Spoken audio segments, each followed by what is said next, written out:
Welcome to 2018 Gaming PC build video. This video is for gamers who are looking to build a gaming PC that can last up to 5 years. The budget for this PC is around $2,000. Some PC parts can be downgraded to a lower price option, such as the CPU water cooler, the motherboard, and the 1080 Ti graphics card. If you enjoyed this video, please leave a like and subscribe to support this channel. To start off, for the case we picked a Corsair Vengeance C70 Mid tower.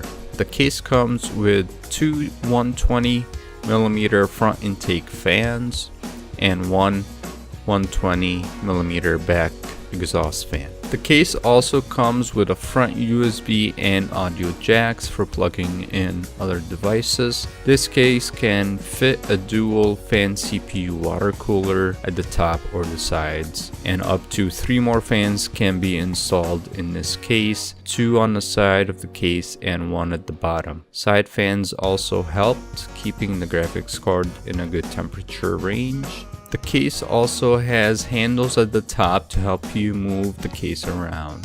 You may wonder what is that under the DVD player. Stay tuned, we'll go over that later in the video.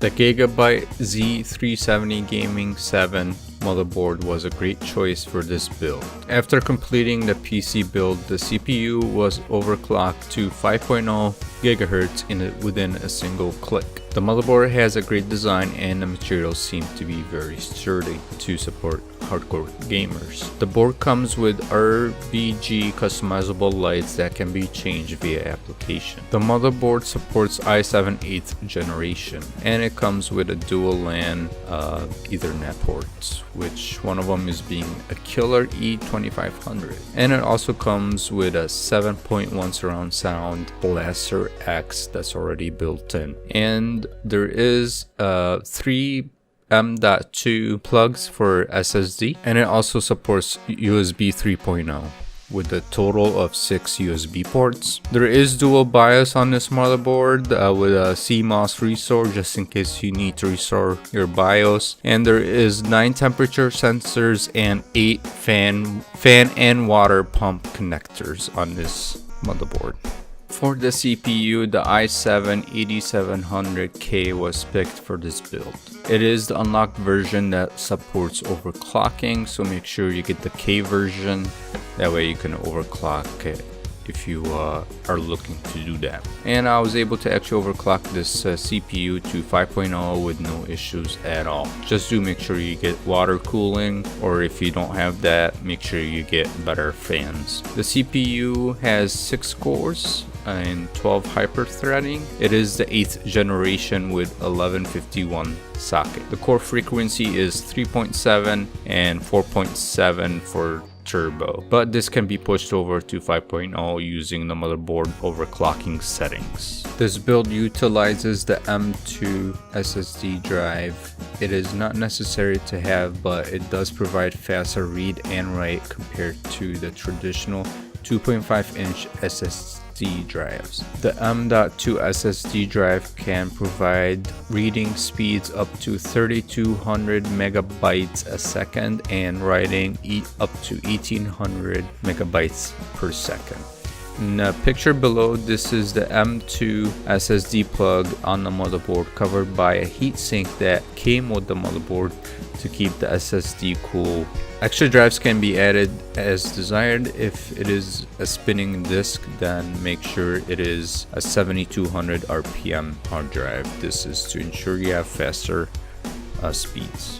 As for the power supply, Corsair CX750 is a great choice as well. It provides 750 watts, which is enough for powering a 1080 Ti extreme graphics card. The cables are also made out of high quality, which will help in the long run.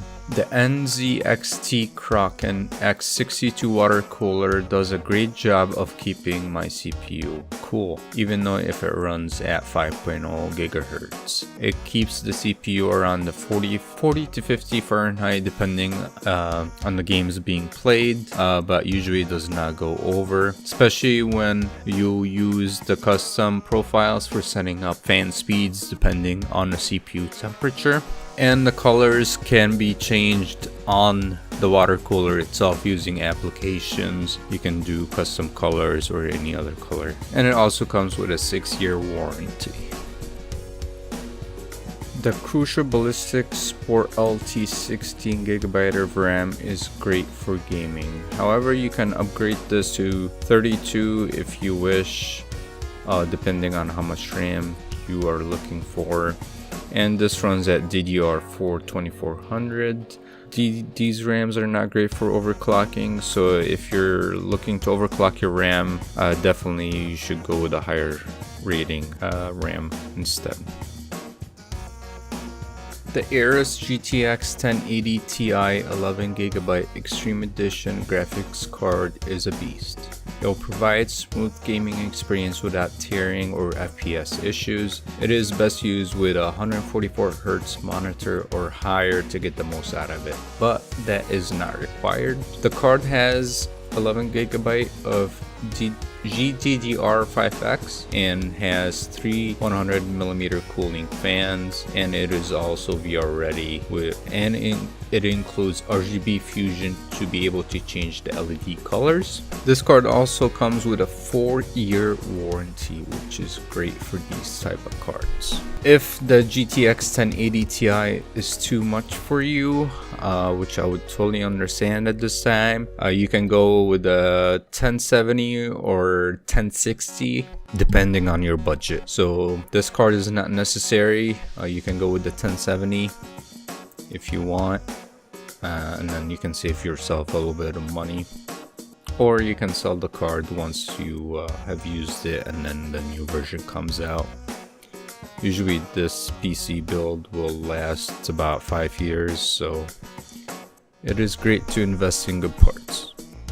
The GTX 1080 Ti comes with 3 display ports, 2 HDMI ports, and 1 DVI port, making it possible to support mini monitors or capture cards depending on the work you are doing. The Z370 Gaming 7 motherboard comes with 2 USB DAC up ports, an HDMI port, USB 3.0 and 3.1 Gen 2 Type A ports. There are 2 LAN ports as well. One of them is a Killer E2500 plus an Intel Gigabit Ethernet port. And it also comes with a 7.1 gold-plated audio ports. There are a total of 6 USB ports on the back side, and there is an optic audio cable. As for the gaming keyboard, we picked up a K95 RGB Platinum keyboard. This is great for gaming, and it does have some macro keys on the side to help you with any macros that you're looking for. The colors on the keyboard can be changed using the Corsair utility application. You can change the colors and the type of patterns and such. It is overall a great keyboard for long-term gaming, and this has like mechanical keys, so it's much better. Lastly but not least, there are some extra options that you can add to your case, such as a fan controller, as the one in here on this picture, that can support up to 5 fans. I used this on my old computer, so I just transferred it to my new computer. Now I can run up to 5 fans and have them all at the max speed. So this is great for controlling multiple fans at once. You don't have to install any software, you just control it from the front of the case. I will be showing that in the next part here in the video. And you might need a CD or a DVD drive just for installing the operating system, or if you're copying files from a DVD or a CD player. Now the front does have 2 USB ports and a mic and a headset output. The red button is the power button for the case, and the one that looks like yellow and it has lines going through it, that actually is the restart button. It has a cover over it so you don't accidentally click on it when moving the case or something. But let's take a look into the next section. If I have missed any information or any parts when building the computer, please let me know in the comments below, and I'll try to answer your questions as soon as I can. Right here I have two fans on the side of the case that are exhaust, and there is a fan at the bottom of the case as well. That one is intake. Both of those are actually hooked up to the fan controller, that way I can have them on max speed. And then here we have the two dual fans for the water cooler, the NZXT cooler. It does a great job keeping the CPU cool even though it's at 5.0 gigahertz, and it performs very well, especially when gaming, keeping the temperature under 50 Fahrenheit. And here is another look at the fans for the water cooler.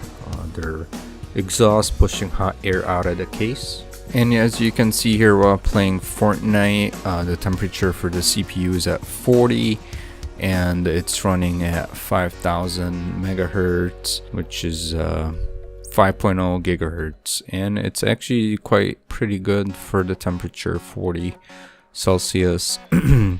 And then also the NVIDIA graphics card is running at almost 60 Celsius as well, so that is great. This build is actually great for any type of game, if it's AAA shooter or just an MMO or any other type. This build will handle it. It's not just for Fortnite, but using Fortnite as an example right now because it's one of the biggest games out there right now, and it's actually pretty heavy on the graphics. So the video you're about to see now is actually running at max graphics, and it's running at 144 hertz on the monitor, and it's pushing on the 144 FPS constantly. It's not losing any type of FPS during the game. This build is very great, especially if you're trying to play Fortnite with no lag. Previously I was having issues with my previous graphics card and such, so I decided to do an upgrade and go ahead and get the latest stuff. That way you know, it avoids the lag and issues, if any. Now this is a recording of Fortnite running at 144 frames. It's very smooth, no issues, and actually my gameplay has been much better after upgrading to the new PC. And the temperatures while playing Fortnite, they're actually pretty good. So the graphics card doesn't go more than 70 degrees or 70 Fahrenheit during gameplay. That's having both fans on the side of the case as an exhaust. I noticed that when you don't have it as an exhaust, it will actually run about 75 Fahrenheit instead. So I decided just to have them as a exhaust on the side. That way they pull the hot air out of the fan and push them out of the case, and it performs much better. And the CPU actually does not overheat at all, especially if you played with the fan settings in the profiles, depending on the temperature. Usually I think I have it like when it reaches like 40 Fahrenheit, it goes to 100% fan speed, so that helps as well. But if you have enjoyed this video, please like and subscribe for more upcoming videos, and if you have any questions, just feel free to leave a comment below.